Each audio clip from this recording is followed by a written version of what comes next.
Aloha guys, new to fishing in Hawaii? Not sure what gear to get or where to get it from? Well, there's a lot of stores here on Oahu because I live here in Hawaii. Oahu is the main island, and we do have outer islands that do have a lot of locations. Now, which ones are the better stores?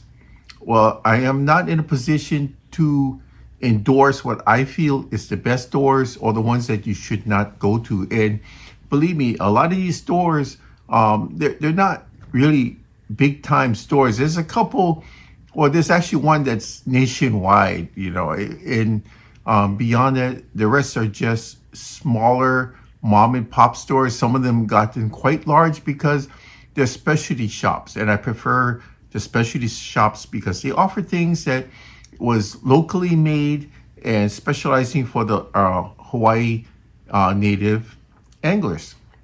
So saying that, I like to go down just on a few things because I'm with these groups online, especially on Facebook, where we have a lot of, let's say, mainland as well as local anglers, and the numbers are increasing. So I would like to mention a few things to help these new beginners out, and you just point them along the way so you know what you're getting into. Make sure that this is something you want to do. So what kind of fishing do we have? I mean, the most popular is what we call whipping and dunking, which is basically whipping means that you're going to be going out there with a spinning rod. It's just like whiplashing it. Dunking means you're going to be using a short casting rod. It can either be a heavy duty for a spinner, heavy duty for casting, with a live or dead bait on the end. That's the two most popular. But what else do you have? Let's see. Besides the whipping and dunking, you're gonna have floating. With floaters. You're gonna have sliding with live or dead bait. You're gonna have netting, which is not quite, rods and reels, but you're also going to have trolling from boats, plugging, jigging, ultralighting, torching at night. And before you do any of these things, be sure to go to DLNR, Department of Land and Natural Resources online, or DAR, Department of Aquatic Resources, to make sure that you're up on your species and size limitations, please. All right, so let's see now. What will influence your choices?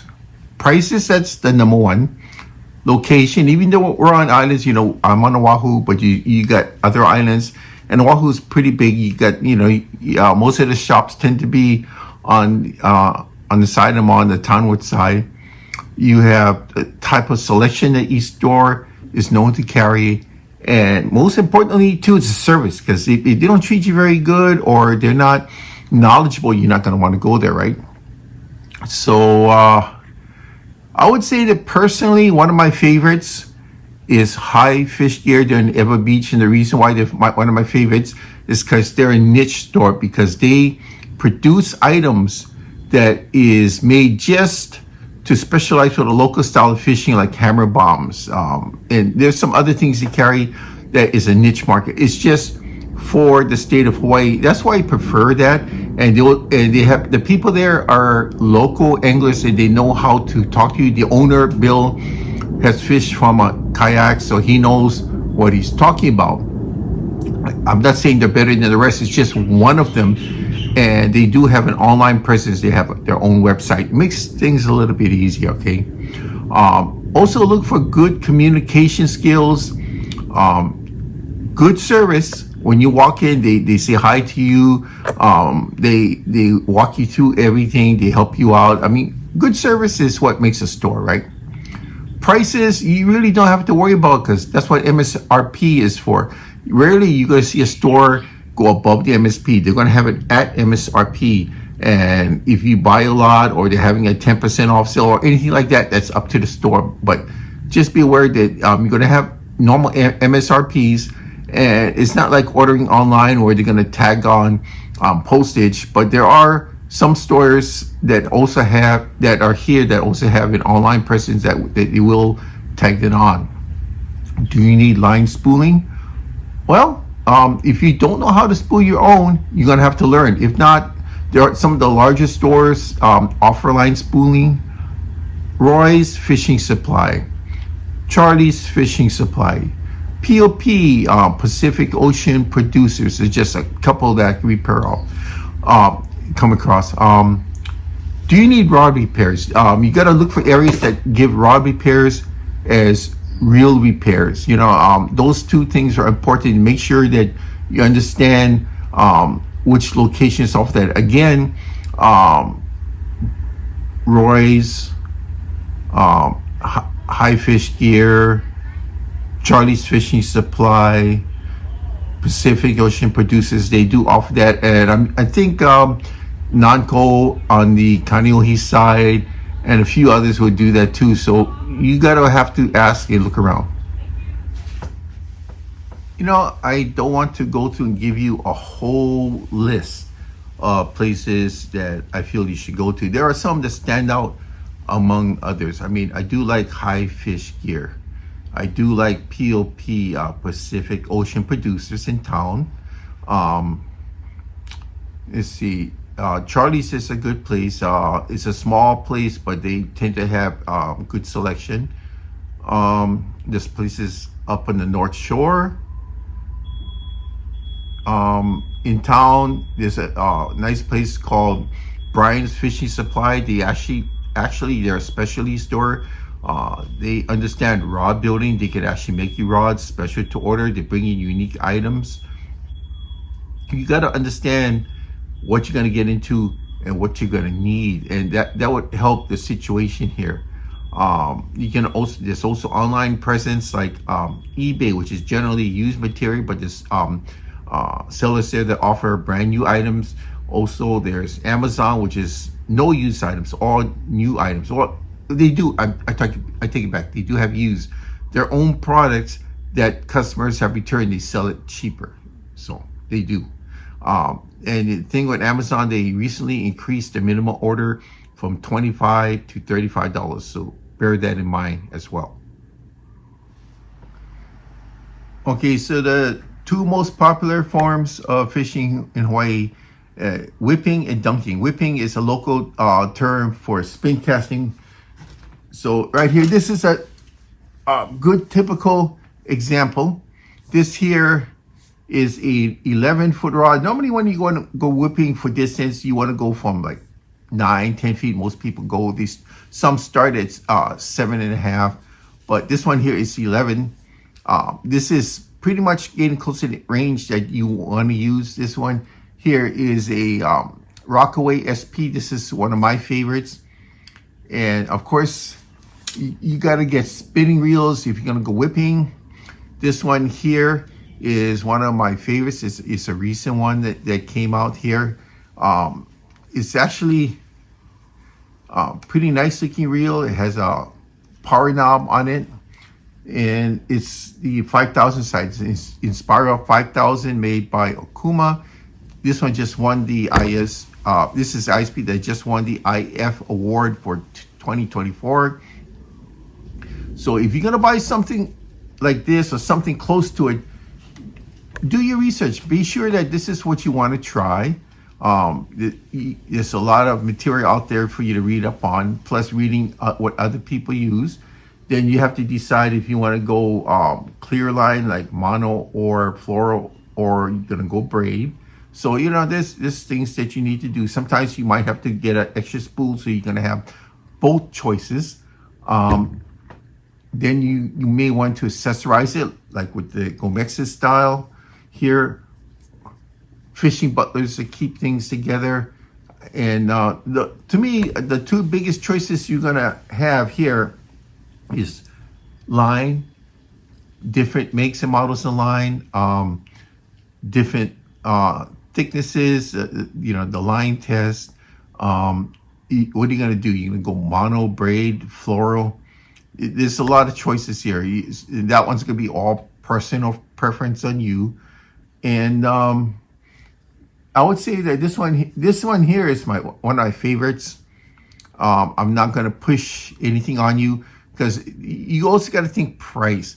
Now, generally speaking, anytime you get, if you're starting off like this, $200 to $300 is a good range. You don't want to go over 300, and going under 200 means that you're getting something a little bit cheaper that may not last as long or is not highly rated. So kind of bear that in mind too. Now, a dunking rig is something like this one here. This is a 3-piece here. This is over 13 feet long, has a conventional reel here. So, you're going to have to use your thumb when you cast this one as compared to the other one. You're just going to use your index finger. So this is meant for heavier duty fish. So when you get your sand spikes / rock spikes, you're going to have to look for something that's going to be a little bit wider, heavier duty, a little bit longer, that can take something like this. Generally speaking, you can, like this one here, you can also go with spinning reels too, but make sure the rod can go both ways. But what I do recently is, because I've been going to lighter fare, I mean, I've done all my GT hunting and all that. So what I do is I use something like this rig here, where I will bring 2 or 3 of them. And if I'm going hiking in somewhere, I hand carry them in, strap them into my backpack. I even have wagons. So I have beach wagons. I throw everything in. It just makes things so much simpler, especially when you go to the beach parks. But something like this here, I can go for smaller game like bonefish and jacks along the shoreline, up to 10, 15 pounds, no problem. So what I do is I can go with lighter rock spikes, lighter sand spikes. So you're going to have to just play out your own game. There's no right or wrong answers to what you're going to do. The only person you're going to answer to is you. Is that what I want to use? Is this going to make me happy? If not, upgrade. Learn along the way, upgrade. We all went through that. So to close this out, everything's on you. You have to go into a store or location, or sit in your mind, start doing, like, talking to yourself, like, what am I going to target? What species I'm going to target? Do I have the knowledge? If not, go out there, watch YouTube, read.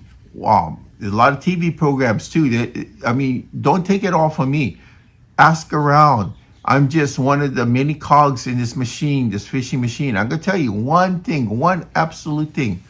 This is not going to be a cheap hobby, but you will learn a lot, really. And after a couple of years, you're still going to be learning. But with those couple of years under your belt, at least you're in a position to help other people who are just starting. My suggestion, if you're just going to start, I would start with the whipping, dunking, but start going light to medium. Don't have to go full out board where you're spending $1,000 on $800,000 on a reel. And there are such a thing. So like I said, with the whipping here, $200 to $300. That will get you by. Get one rig. And I suggest 9 to 10 feet is a good range, even though that's 11. Same price tag for dunking. And again, that one there is kind of long at 13. You can use a 10 to 12 foot rod and get the distance you need. Go with medium heavy. That will give you like a four or up to, I would say, a 4 to 6 ounce range in lead weight. Give you good casting distance. This one over here, I would say this one here is rated up to 3 ounces, but I would say anything that would rate up to 1 3/4 ounces generally is pretty good. I mean, from there you can just vary your own game afterwards. So welcome to the world of fishing. Welcome to fishing in Hawaii. And a lot of what we do here, you can carry up to the States or anywhere else, because I use the same thing. I go all over Asia. I've been all over the Caribbean. I've even been on a permit system down to Easter Island, where we actually discovered new species there too. But that was mostly from diving. So good luck. Make sure you start saving your money, because it's going to cost you some money. Don't go overboard. Don't max out your credit cards. Just start off one rig at a time. I suggest getting a whipping rig first. Look around for decent whipping. Every store will help you on that. Whipping rigs is a basic here. All right. Thanks again. When I bring multiple rigs with me, or if I'm going to combine my rigs, whipping and dunking rigs, having a fishing wagon is really great to have. Very easy to take along, and it just easy to store your gear and easy for transportation. Thank you.